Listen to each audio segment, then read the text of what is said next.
Welcome. Welcome to Life After Work. I'm your host, Dr. Clark Gaither. Life After Work is the source, the tool, the solution for redesigning and transforming your life when your life's work, for whatever reason, has come to an end. In the last few episodes, I've been talking a lot about professional job-related burnout, and this is the last episode in that series.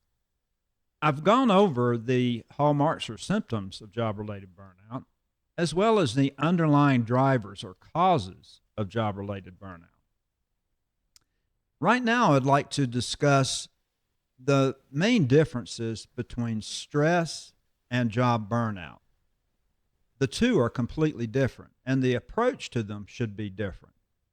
The problem a lot of organizations make, or the mistake a lot of organizations make when dealing with job-related burnout, is that they assign what's going on with the workforce to them being just overly stressed. And they don't really address the underlying drivers of burnout. They treat burnout as if it were stress, and that's a mistake because these two concerns are completely different, and the approach should be different. In order to mitigate, alleviate, eliminate, and even prevent job-related burnout, you must treat it differently than you would treat somebody who's just overly stressed. Now, I said in a previous interview, if you're severely burned out, I promise you, you're feeling stressed. But you can be stressed without being burned out. So what are the differences between stress and job-related burnout? Well, the first is stress is characterized by over-engagement. People are overly engaged because they're running around trying to get things done because they're stressed. There may be some performance anxiety or performance targets that they must hit, and so they're working very hard. They're actually over-engaged. With burnout, it's characterized by disengagement. If you think back to the second hallmark or symptom of burnout that I went over, it's depersonalization.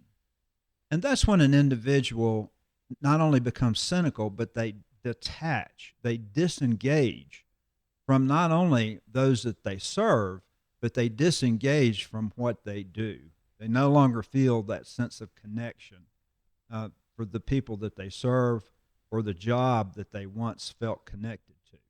So stress, characterized by overengagement. Burnout is characterized by disengagement. With stress, the emotions are overactive, whereas with burnout, the emotions are blunted. Think back to the first hallmark of burnout or symptom of burnout, which is emotional exhaustion. People can no longer give of themselves on an emotional or psychological level to the patient, the client, or the customer. So the emotions are blunted with burnout, whereas the emotions are overactive with stress. Stress produces a sense of urgency and hyperactivity. You're running around trying to get things done. You're stomping out fires. You're solving problems. There's a lot of work to be done, and you're trying to get that work accomplished. And there are chemicals in the bloodstream when one is stressed that are released into the bloodstream. They are the circulating catecholamines and things like epinephrine and norepinephrine. And that's actually, prolonged stress is actually damaging to tissues because those compounds can damage tissues over time in the face of high circulating catecholamines. Burnout, on the other hand, produces a sense of helplessness and hopelessness.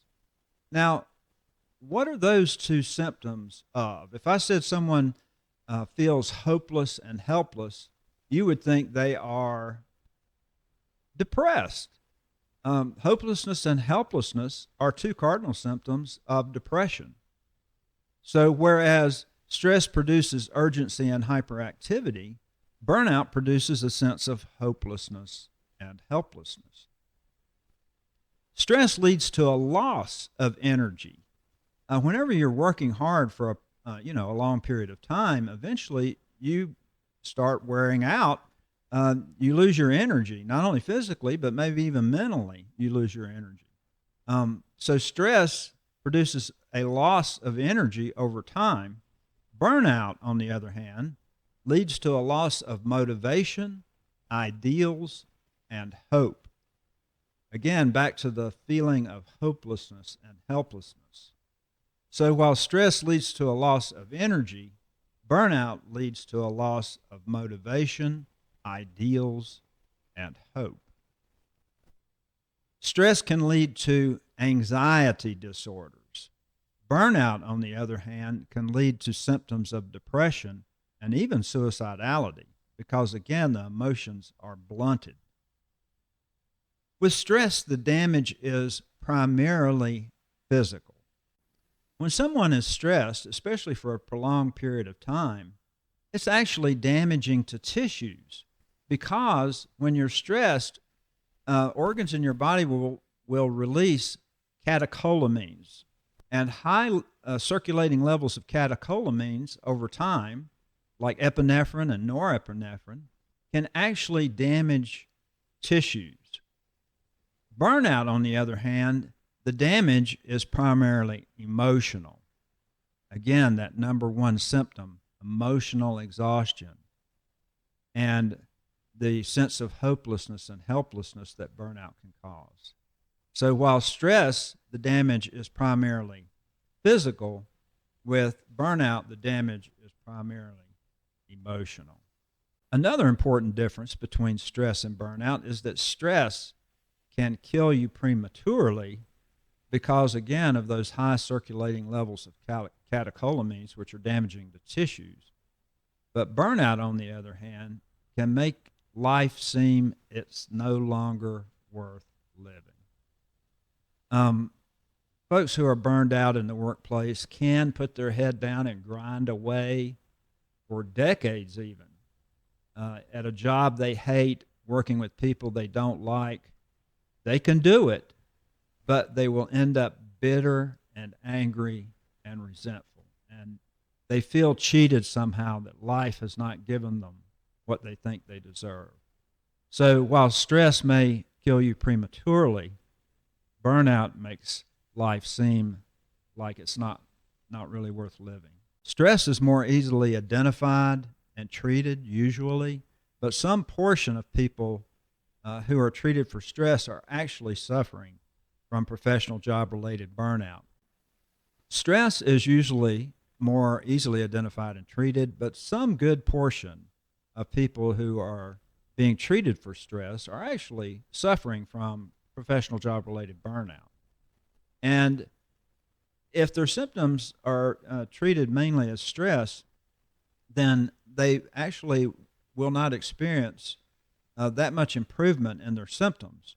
You have to attack first you have to identify they're suffering from job-related burnout, and then you have to address the underlying drivers in order for it to get better. So those are the main differences between stress and professional job-related burnout. I hope you've enjoyed this content. If so, please be sure to like, share, and subscribe so that you can be notified immediately when new content is released. Also, Life After Work publishes a free newsletter. Be sure to get your copy of the free newsletter by going to lifeafterwork.co and signing up.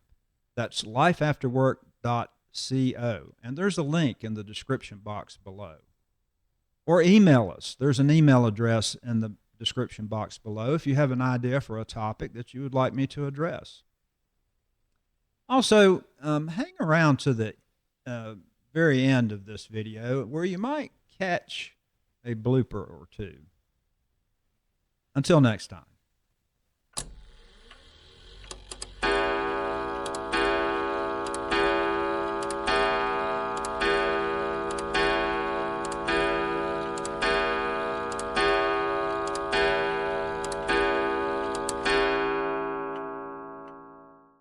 Stress can occur Stress is usually more easily identified and treated, but some good portion of people who are treated for stress are actually suffering from